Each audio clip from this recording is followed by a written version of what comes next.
Ikaapat na kabanata. Iisang katawan kay Kristo. Bilang isang bilanggo dahil sa paglilingkod sa Panginoon, hinihiling kong mamuhay kayo ng karapat-dapat bilang mga tinawag ng Diyos. Maging mahinahon kayo, mapagpakumbaba, maunawain at mapagpaumanhin sa mga pagkukulang ng bawat isa, bilang pagpapakita ng pag-ibig ninyo. Pagsikapan ninyong mapanatili ang pagkakaisa nyo mula sa banal na Espiritu, sa pamamagitan ng mapayapa ninyong pagsasamahan. Sapagkat iisang katawan lamang tayo na may iisang banal na Espiritu, at iisa rin ang pag-asang ibinigay sa atin nang tawagin tayo ng Diyos. Iisa ang Panginoon natin, iisang pananampalataya, at iisang bautismo. Iisa ang Diyos natin, at Siya ang Ama nating lahat.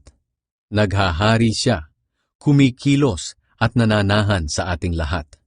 Ngunit kahit na bahagi tayo ng iisang katawan, binigyan ng bawat isa sa atin ng kaloob ayon sa naisibigay ni Kristo.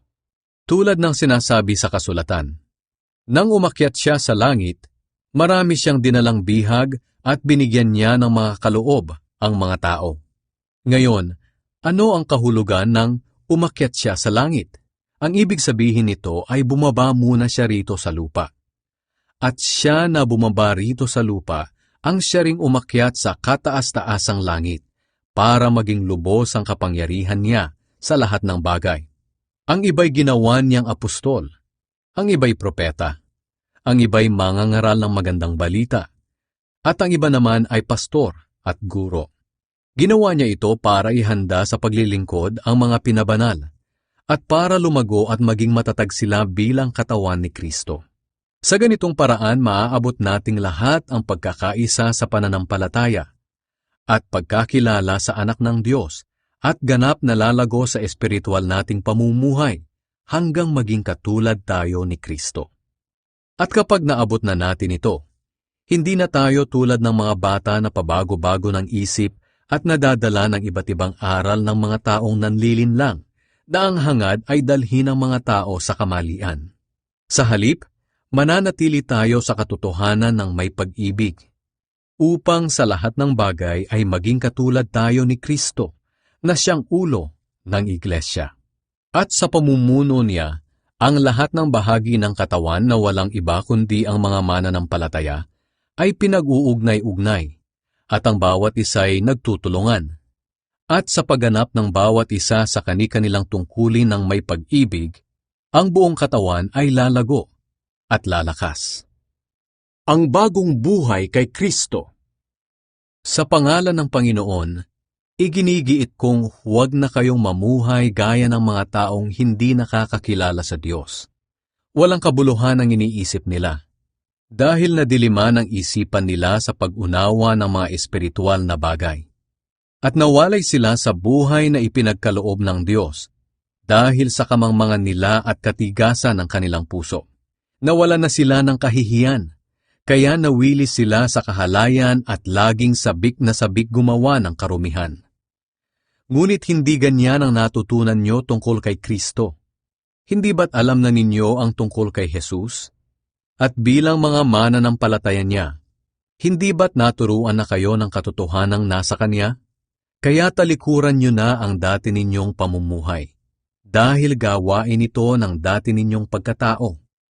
Ang pagkataong ito ang siyang nagpapahamak sa inyo, dahil sa masasamang hangarin na dumadaya sa inyo. Baguhin nyo na ang inyong pag-iisip at pag-uugali. Ipakita nyong binago na kayo ng Diyos, at binigyan ng buhay na matuwid at banal katulad ng sa Diyos. Kaya huwag na kayong magsisinungaling. Ang bawat isa'y magsabi ng katotohanan sa kanyang mga kapatid kay Kristo, dahil kabilang tayong lahat sa iisang katawan. Kung magalit man kayo, huwag kayong magkasala, at huwag niyong hayaan na lumipas ang araw na galit pa rin kayo. Huwag ninyong bigyan ng pagkakataon si Satanas. Ang magnanakaw ay huwag nang magnakaw. Sa halip ay maghanap buhay siya ng marangal, para makatulong din siya sa mga nangangailangan. Huwag kayong magsasalita ng masama, kundi iyong makabubuti at angkop sa sitwasyon, para maging kapaki-pakinabang sa nakakarinig. At huwag ninyong bigyan ng kalungkutan ng banal na Espiritu ng Diyos. Sapagkat ang banal na Espiritu ang siyang tanda na kayo'y sa Diyos. At siya ang katiyakan ng kaligtasan nyo pagdating ng araw. Alisin nyo ang anumang samaan ng loob, galit, pag-aaway, pambubuliyaw, paninira sa kapwa, pati na ang lahat ng uri ng masasamang hangarin. Sa halip, maging mabait kayo at maawain sa isa't isa, at magpatawad kayo sa isa't isa, gaya ng pagpapatawad ng Diyos sa inyo dahil kay Kristo.